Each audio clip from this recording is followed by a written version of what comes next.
This morning, we have a new poll that looks at the presidential race in Pennsylvania and Wisconsin.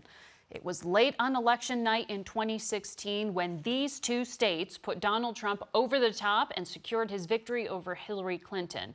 But today, former Vice President Joe Biden is up by 6 points in both states, where most voters say things in the country are going badly.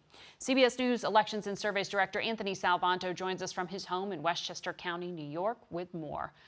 Good morning to you, Anthony. What is putting Biden over the top? Well, it's concern about the president's handling of COVID that is outweighing any edge he might have on handling the economy. Let me unpack that a little bit. There still seems to be some goodwill towards the president and his handling of the economy for voters looking back at how the economy was before the outbreak, specifically things like manufacturing jobs in these states. They say returning rather than leaving. That was a key campaign promise. But when you look at the way the president has such negative ratings on handling COVID, specifically parents concerned that their kids are going back to school, that the schools they don't want to reopen fully. They feel like the administration is pressuring for that, feeling like the administration is not doing enough to combat the virus, and then that is more closely associated with vote than any views on the economy. You see specifically the feeling that Joe Biden would do a better job handling the outbreak, and then the feeling that Joe Biden is more attuned to the needs and concerns of a lot of these voters. So Biden is swinging a lot of voters, independents who voted for Donald Trump the last time.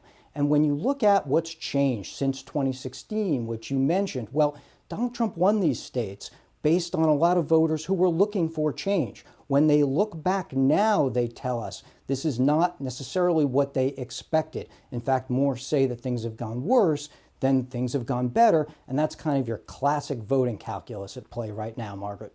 Anthony, as you've told us, it is always all about turnout, particularly this year. We know Vice President Biden is going to announce his running mate this week.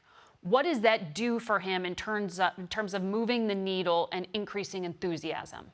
So it looks like it has some potential, and specifically potential, I should say, to move that needle, but with voters who are more undecided, who are more up for grabs. For the base, they're less likely to say that this is important. They're already committed to Joe Biden. But for those who are less strong in their support, those who are considering him but not necessarily for him yet, they're the ones more likely to say that this pick is important. And that is kind of what we often see with vice presidential picks, the ability to move things maybe on the margins and maybe for those voters who aren't necessarily committed yet, Margaret.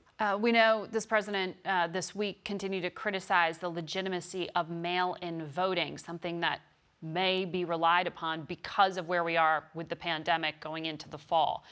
How is that impacting how voters are thinking about the election?